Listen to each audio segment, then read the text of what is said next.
lakukan. Kali ini kita menggunakan benih dari kawan jejaring kita. Nah, benihnya adalah benih padi dan benih melon. Ini jumlahnya sedikit karena memang kami tujukan untuk perbanyakan. Katanya benih padi ini memang belum dinamakan karena memang baru dalam tahap pengembangan. Katanya juga benih ini berumur genjang, umur pendek, 70 hari sudah panen. Nah, untuk itu kita dalam video ini akan kami lakukan juga pengamatan dan nanti kita namai bareng ya Lur. Pertama kita seleksi dulu ini benih padi sesuai seperti praktek yang biasa kami lakukan. Pertama kita rendam air biasa. Nah, dalam skala besar perendaman ini dilakukan selama 1 hari 1 malam hingga muncul potensi perketambahan.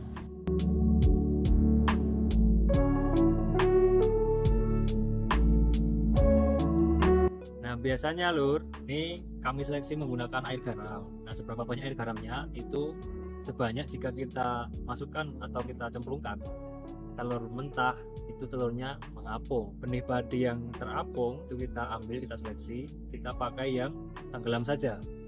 Ini kita kebetulan diberi benih yang sudah siap untuk tanam, jadi sebetulnya tidak perlu diseleksi menggunakan air garam gitu.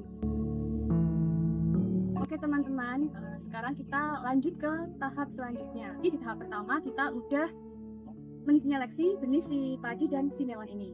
Nah, langkah selanjutnya kita akan merendam benih melon dan benih padi ini menggunakan hormon auksin.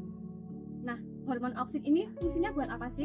Jadi, hormon auksin itu berfungsi untuk membantu si benih ini agar cepat untuk berkecambah. Kali ini, hormon auksin yang kita pakai terbuat dari bahan toge, molase, dan air.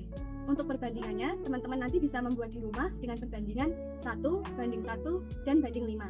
1 untuk toge, 1 untuk molase atau air gula, dan 5 untuk air biasa. Ketika teman-teman di rumah mungkin belum punya bahan toge atau ada kendala dalam mencari bahan toge, teman-teman bisa mengganti bahan toge dengan bahan yang lain seperti bawang merah, air kelapa, tepung bambu, atau lidah buaya karena mereka biasanya juga memiliki hormon auksin di dalamnya. Teman, untuk selanjutnya kita akan mempraktekkan merendam si benih padi dan melon ini menggunakan hormon auksin. Untuk dosisnya sendiri kita bisa menggunakan dosis 1:100. 1 untuk si hormon auksinnya dan 100 untuk air biasanya. Nah, air biasa yang kita pakai saat ini kurang lebih ada 500 ml dan untuk hormon auksin yang kita pakai bisa menggunakan 1 tutup botol. 1 tutup botol ini kira-kira bisa sebanyak 5 ml. Nah, kita langsung aja ya teman-teman, kita praktek. Kita masukkan hormon auksinnya ke air.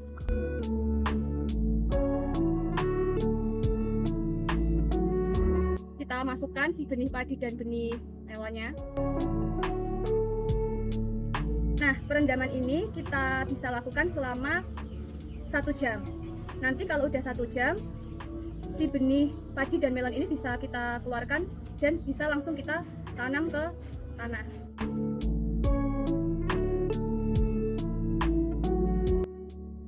Halo teman-teman, pertama kali sebelum kita masuk ke tahap berikutnya adalah yang terpenting kita menyiapkan media tanamnya terlebih dahulu. Karena kita memang tidak langsung membudidayakannya di tanah, kita akan mencoba memperbanyaknya di galon-galon seperti ini. Nah, sekarang kita akan mencoba membuat media tanamnya. Ciri tanah yang baik untuk penanaman ataupun praktik pertanian kita adalah tanaman yang mempunyai bahan organik yang cukup dan juga porositas yang ideal. Oleh karena itu, kita akan menggunakan campuran tanah biasa, kompos yang sudah difermentasikan kurang lebih seminggu lebih, dan juga arang yang kita dapat dari sekitar sini untuk menambah kapasitas tukar katian di media tanam kita.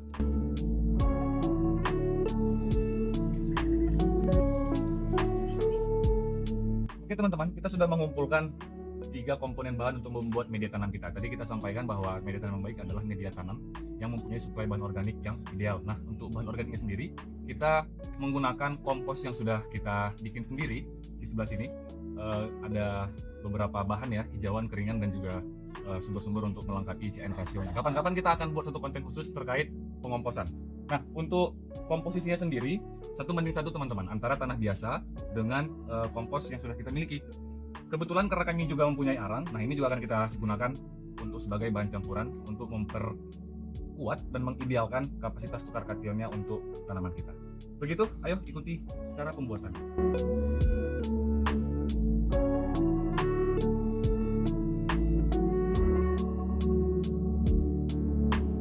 Nah, ini adalah salah satu contoh apabila tanah kita subur secara biologis. Kan ada 3 kesuburan biologis, kesuburan fisika, dan kesuburan kimia. Kesuburan biologis ditandai dengan banyaknya mikrofauna ataupun makrofauna seperti cacing yang kita temui di hari ini. Oke, berikutnya kita tinggal memasukkan media tanam yang sudah kita campur ke wadah-wadah galon yang sudah kita buat seperti ini dan dilubangi beberapa lubang di bagian bawahnya. Teman-teman, kita akan tanam benih yang sudah kita perlakukan menggunakan hormon auxin dan direndam air biasa tadi. Media tanam yang sudah